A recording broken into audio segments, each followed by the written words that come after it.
Good afternoon, everyone. It's D. Bailey here again. Thank you for tuning in. If you have not already, please be sure to subscribe, hit the like button, hit the notification bell. And if you find this video to be useful, please leave your comments down in the box below. All right. So without further, let's go ahead and get started with this brief little tip.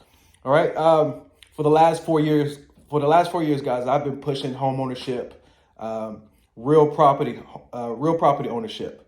Okay. I was able to project where the real estate market was going. Turns out that I was right. Not bragging, but for the most part, it is what it is. All right. Right now, we're confronted with a difficult time in regards to purchasing real estate. Most agents will tell you that. So what I'm going to do is I'm going to offer you guys, again, some creative tips on how to get your foot into the game. All right. And I like to liken it to, double dutch, how you're constantly trying to find the right time to get in. But unfortunately, in real estate, it's absolutely necessary that you find a way to get in the game. And what I want to do is offer, some insight on how to do that. So what I come up with, if you look at this illustration behind me, pardon that office back there, guys. What I'm illustrating right now is a concept, an idea called tenants in common, or tenancy in common. It's an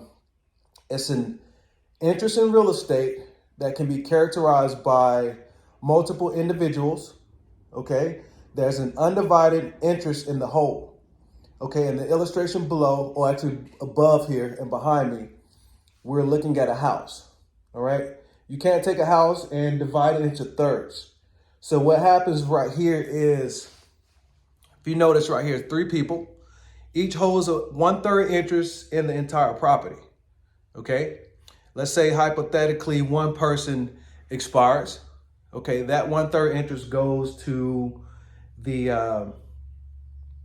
their decedents. Okay, their heirs. All right, children, daughters, auntie, cousins, whomever left over to take over your estate. All right, here in Georgia, individuals are typically unmarried. All right. Interest transfers, again, as I just mentioned, interest transfers to their estate. Okay. So let's take this house, for example, right here. You have bad credit. You have a friend, you have a business partner, mom, dad, someone who share some of the same plight as yourself. An option. This is an option. This is not legal advice, but this is an option as to how you can acquire real estate creatively. You go in with those individuals. Okay. You submit your offer, your purchase as you normally would. When it comes time to close, do the title package. You inform the title closing office that you guys intend to purchase the property as tenants in common. Okay. That's just a quick way to get your foot in the game.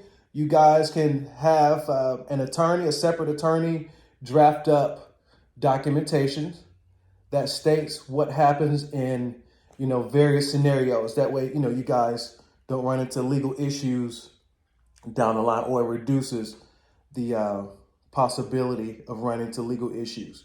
Okay. But either way, you guys are owning 1/3 of real property. All right. You guys can work out how you're going to use the property yourself. However, if you're working as an investor, if you're working, you're acquiring the property as an investment. All right. You're getting your foot in the game. You're owning 1/3 of whatever that value of that property is. Okay. All right. So let's do this. Let's come up with another hypothetical that I did not factor in, but it just came over to me. So let's do this.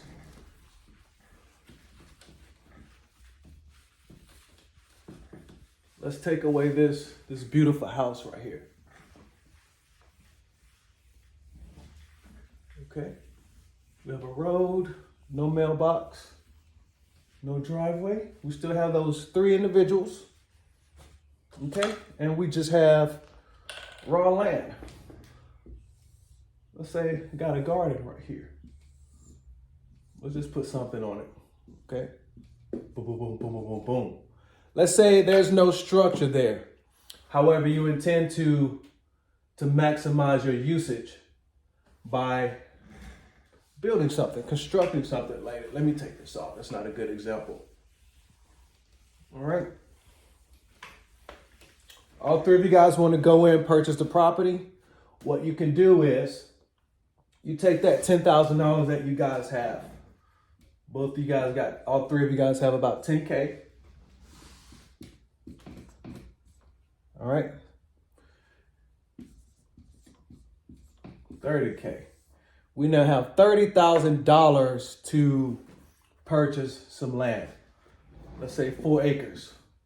Let's say 3 acres. All right, 3 acres of land. So what you do is you take this money, you guys find a piece of property that interests you, okay, based upon the usage that you guys agreed upon. Take that $30,000, purchase this property right here. Now, you guys own 3 acres together. Okay, what you can do, take that 3 acres, the obvious, right? Split it up. 1 acre, 1 acre, 1 acre. All right. All that requires is an application with your local planning and zoning.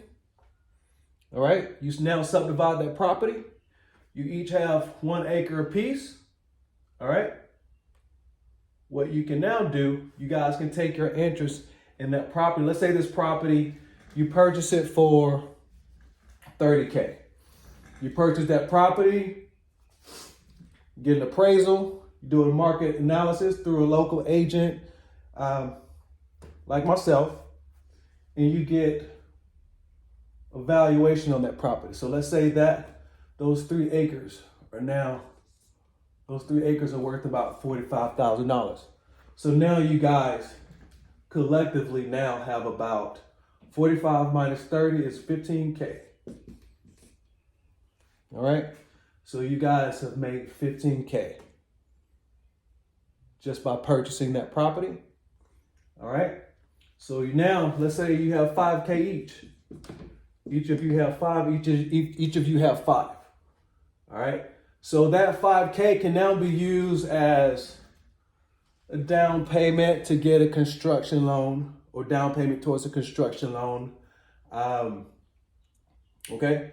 Just so you know, give you some context. I own about 4 acres. All right. That property can be, I can probably fit about 4 or 5 houses on that property. All right. Based upon, zoning ordinances and whatnot, land usage. All right. So I spoke with a contractor not too long ago, says that I can build a property in this area about 30 minutes outside of Atlanta for about easily $140K. You do the math. You can build a house for $140K, $150K. All right, pardon this phone shaking, guys. My hands are getting a little tired. But you see the point, okay? So each of you have put in, let's say hypothetically, you put in about, let's say you put in 10K a piece. All right, so each of you can likely go in and get a house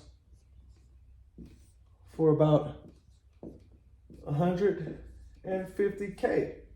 All right, so that means that's a cheat sheet. You've entered the real estate market. All right, there's a little bit more to it, but for the most part, this is the concept.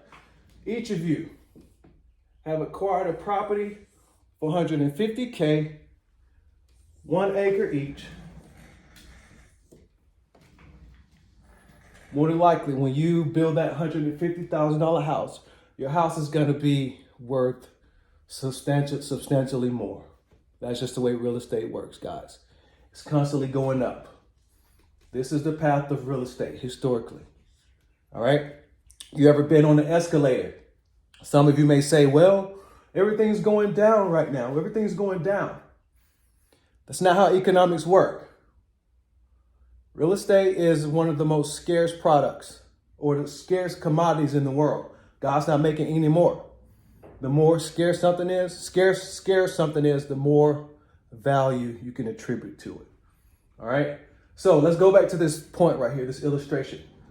You may argue, well, what about values going down? We're about to go through a crash.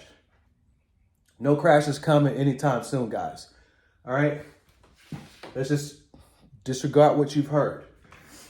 That crash you may be referring to is this right here. You go up an escalator. You know how your children like to walk down. Little man like to walk down the escalator.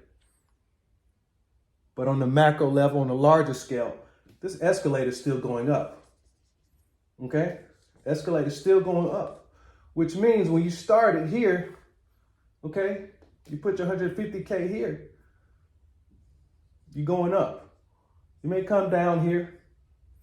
You may go to let's say you go to 175. It goes up to 300 or 200K. Let's say you go back down, you're still going back down to 175. That's just the way the stock market works. That's the way real estate works, okay? All right, it may be scary to some, but what's scary to me is the idea of, going back to my other video, being vulnerable to someone else's misfortune, all right, which in this case would be your landlord, the homeowner of the property. Let's say something goes wrong with them. They're now going to be moving back into the house. So what's scarier, being homeless, not being in control of your housing situation, or this scenario right here? Okay? Take advantage of it, guys. It's just a tip. I hope it works. I hope the information helps you. If you have further questions, please be sure to give me a call, 678-522-0366. Again, I'm Darius Bailey, Managing Broker, D. Bailey & Associates Realty. Thank you for watching this video. Please don't forget to subscribe. Peace.